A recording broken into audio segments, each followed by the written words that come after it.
New York में G20 के विदेश मंत्रियों की बैठक में एस जयशंकर ने एक बड़ा बयान दिया। विदेश मंत्री एस जयशंकर ने G20 के विदेश मंत्री से कहा, आतंकवाद पर दुनिया नरमी ना दिखाए। जयशंकर ने साफ कर दिया कि दुनिया के देश आतंकवाद पर किसी को रियायत ना दें। Double standards are clearly in evidence. Excellencies, peace can certainly enable development, but by threatening development, we cannot facilitate peace.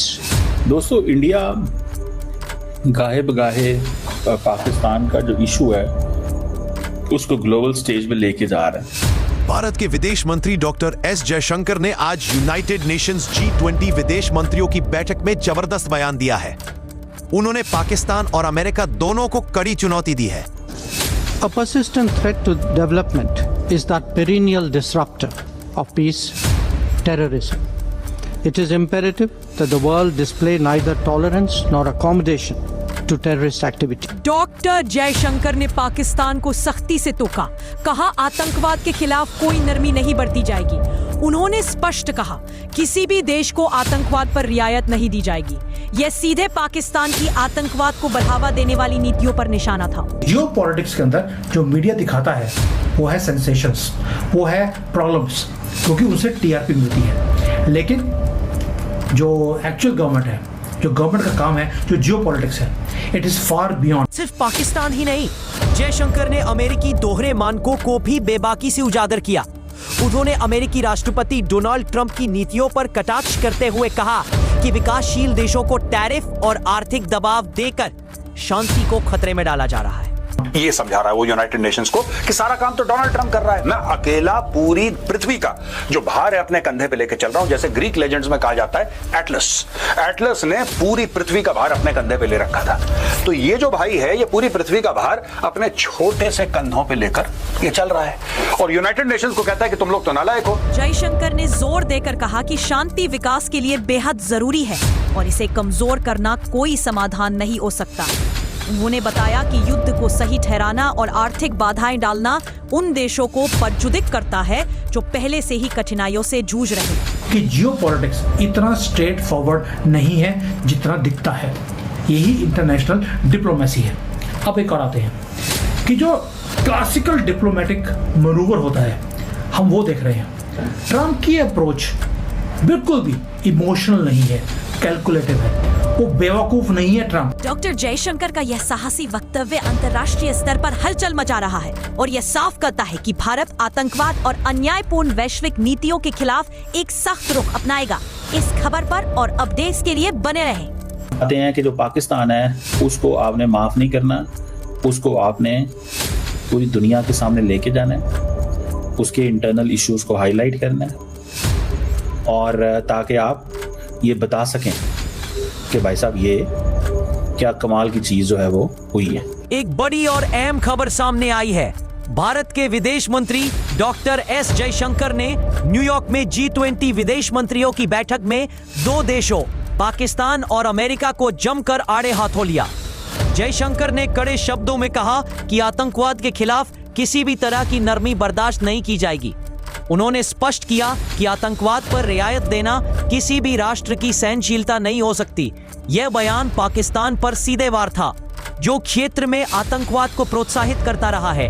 Doctor Jaishankar ने अमेरिका की नीतियों को भी डबल स्टैंडर्ड करार दिया।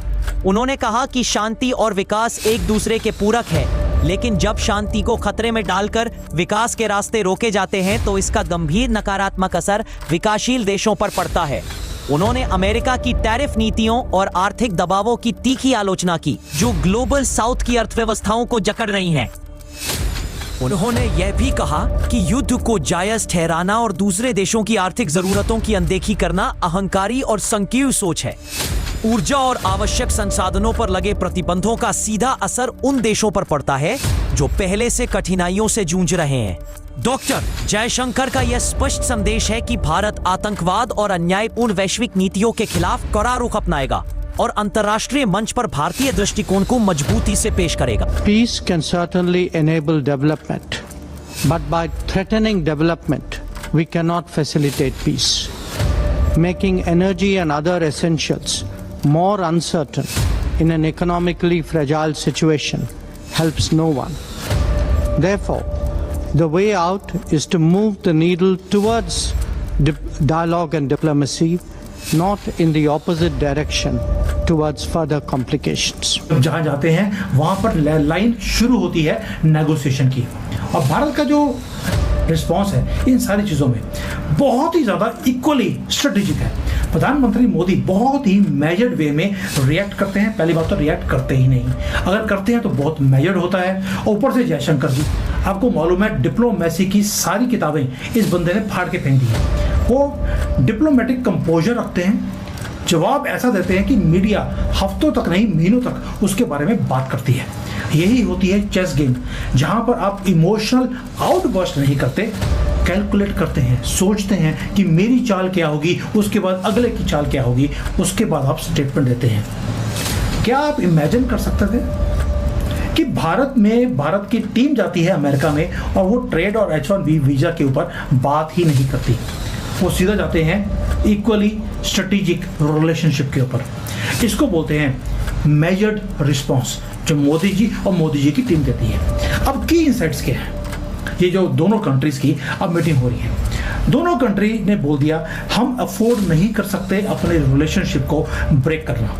अमेरिका को भारत की जरूरत है, चाइना को काउंटर करना है इंडो पैसिफिक में। भारत को भी जरूरत है अमेरिका की, उनके टेक्नोलॉजी की, उनके मार्केट एक्सेस की।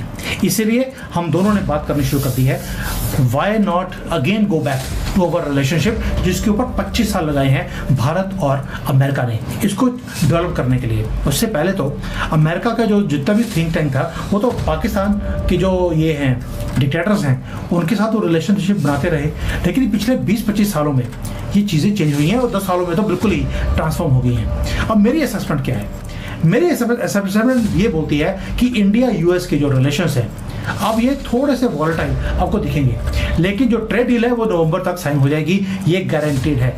ये अमेरिका से इंडिकेशंस आने शुरू हो गए और जयशंकर जी के साथ भी उन्होंने बोला है कि अगले 1 या 2 महीनों में हम ये ट्रेड डील साइन कर लेंगे, जहां पर आपकी भी जीत और हमारी भी जीत। और ये नॉर्मल है दोस्तों कि जो ट्रेड डील्स हैं वो उसमें डिफरेंसेस भी आएंगे और ट्रेड डील्स साइन भी होंगी, लेकिन जो ये मैं बोल रहा हूँ कि आपके जो रिलेशन है वो वॉलेटाइल रहेगा अगले 2 साल, 4 साल, 10 साल। उसका रीज़न क्या है, आप एक राइजिंग पावर हैं, हम वर्ल्ड की 3rd लार्जेस्ट इकोनॉमी बनने जा रहे हैं, 4th हम ऑलरेडी क्रॉस कर चुके हैं। जब टॉप 3 कंट्रीज में अमेरिका, चाइना और भारत होगा तो ये आपस में compete करेंगे स्पेस को, अपनी स्पेस को इंक्रीज करने के लिए, अपने दबदबे को दुनिया में इंक्रीज करने के लिए।